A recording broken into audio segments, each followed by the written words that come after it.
Hello, just doing a quick video here on this 2020 Honda CRF250L. So last year, the 250, I think. So rode it all last summer. I bought it with about 700 kilometers on it. Now it's got 4,800, so about 4,000 kilometers I put on it. And it's pretty good. I like it. I like the size. It doesn't feel much bigger than, honestly, like a motorized downhill bike. Like, when you're riding it, it doesn't feel like a big bike at all. It feels kind of almost on the verge of being small, but not small. Nice and light and stuff. I really like the size of it. About 5'10", over 200 pounds, we'll say.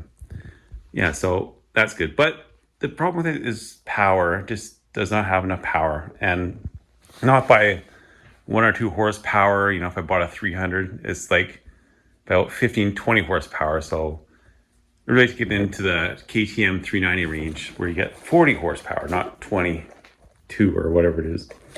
So it's way out of whack on power. So I like to upgrade, but I see the KTM 390 is being upgraded. So I'll have to wait for that to come out. Or maybe Honda will make a realistically powered bike. The 300 should have been a 350 when they at least get it. It has to be 30 horsepower. That's kind of the minimum. Yeah, so anyway, I'm gonna do a bunch of upgrades to it just to get me through next summer until I can get something with more power and more suitable, but still light and the proper off-road chassis, like your 1821 tires and spoke and all that stuff. Not like a street bike with some slightly knobby tires on it. Okay. So things I want to do over the winter are like I want to get a 550 Flash because like this has the, let's see, the EJK on it, which is okay. I mean, it's working. It seems to be. I never ran it without it, but it does get bad fuel mileage wide open throttle or especially into the wind. Like wind will just kill this bike if you go into headwind. And I could program that down, like turn the higher RPM full or throttle position setting down, the third level. And possibly get fuel consumption a bit better, but then I might lose horsepower. I don't know. So that's kind of the reason I got the fuel pack on it. Like around the trails and stuff, it gets excellent mileage. Just look at the fuel gauge and it just does not go down.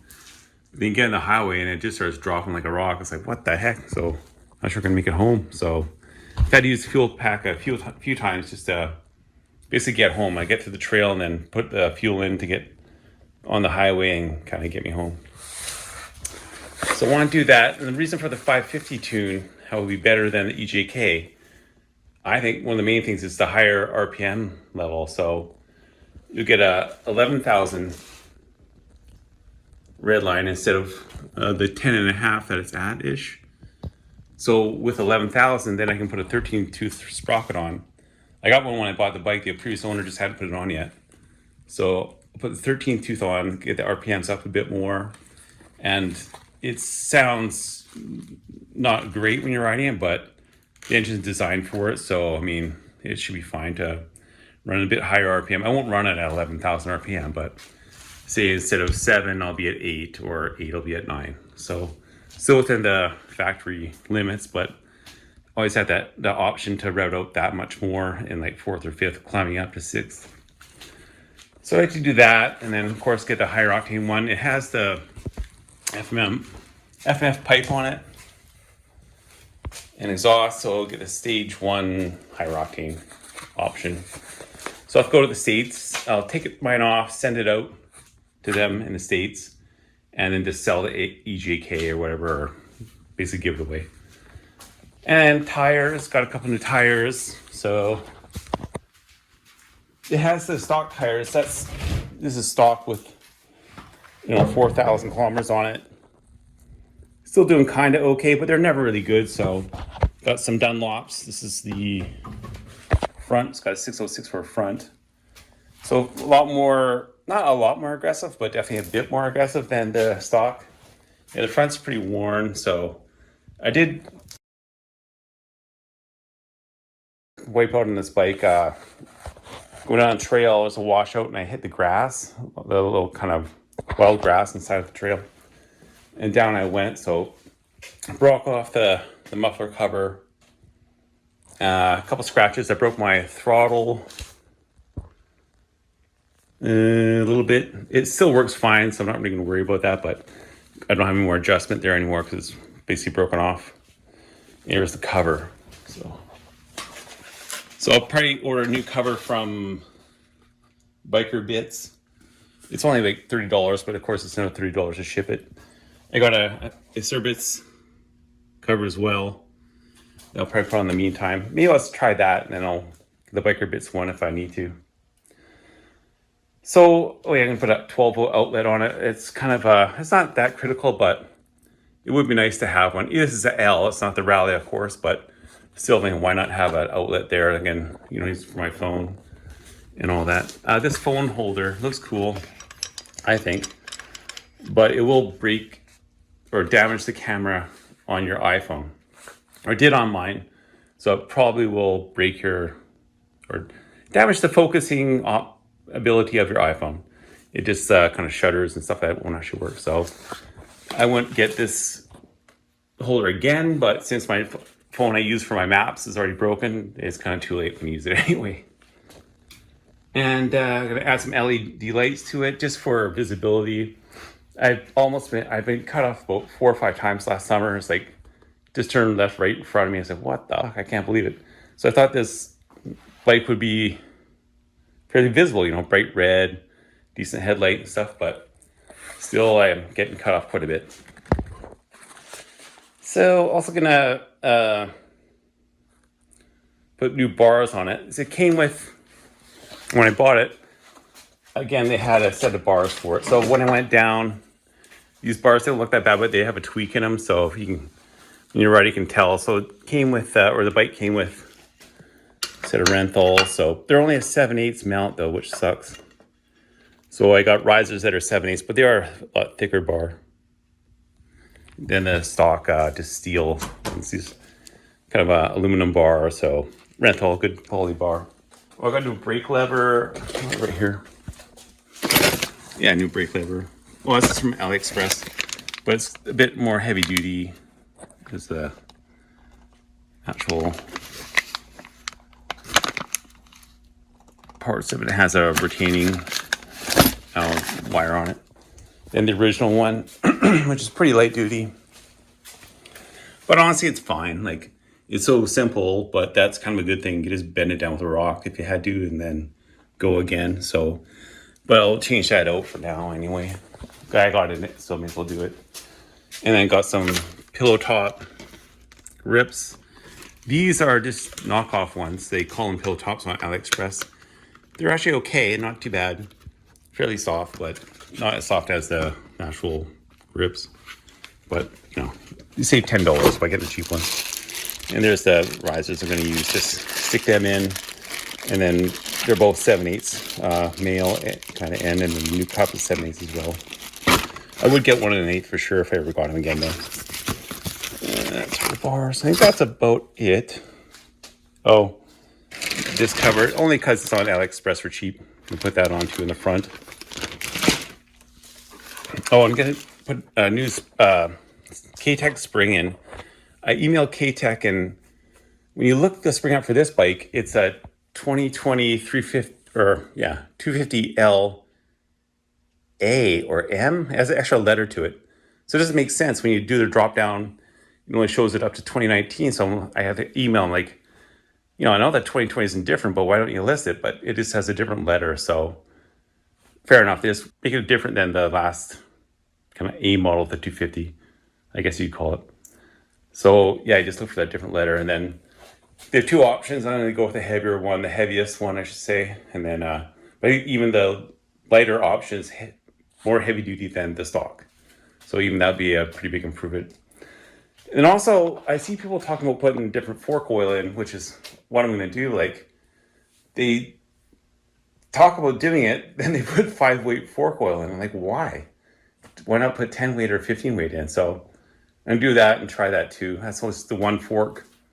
It's going to basically take the spring out of one fork, leave the oil in it. The other fork, I'm gonna take off, drain it, and put heavier oil in it, and that's that. No valving, no nothing, just slightly stiffer spring and heavier fork oil or higher viscosity fork oil, like probably a 15, I'm guessing, maybe a 20. And then see how that works. Okay, I'll do all of that. If I run into any weird snags, I'll try to make a video of it. If not, it's just basic stuff, tires, ECU, and all those other changes, sprocket, basic motorcycle stuff. But I think with those changes, it'll definitely improve it. A bit more power, way more grip, more visible, more comfortable, better bars. So just make it that much better, and just to get me through till I can get maybe not the unicorn bike, but a bike with ample power. You don't have to like program and all that. And then just something that's good on-road and off-road, what everybody wants basically. And I want to say under 400 cc's just for cheap insurance. And I don't want a big heavy bike at all. So just want something light that goes everywhere, dependable, but I can pass a car if I have to. Like this thing, to pass a car, well, you can't do it uphill, and then even into a headwind, you'd be struggling to pass anybody. So it's just not quite enough power. It's fine off-road. If this is a trail bike only, great. You can do 90 kilometers an hour down a trail, no problem. But just over 110 kilometers per hour, say 60 miles per hour, then it struggles. You can get up to 60 easily, well, dependably up to 60 miles per hour, 100 kilometers, 110-ish. But if you want to go faster than that, it's a real struggle. Like we have a highway here that speed limit's 120 kilometers per hour, so about 65, 70.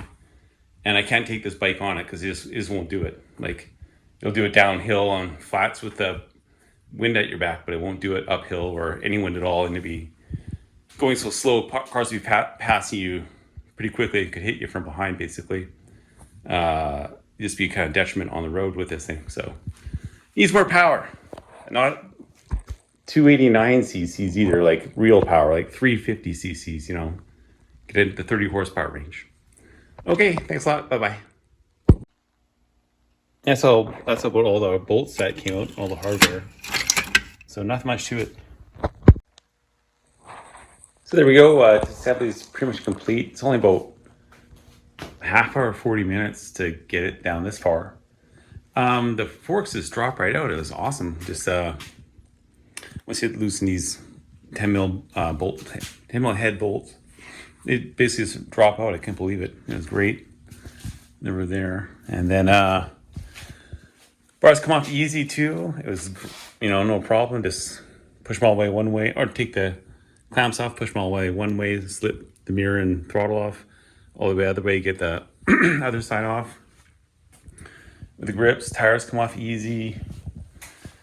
Just hung up my caliper and no problem at all.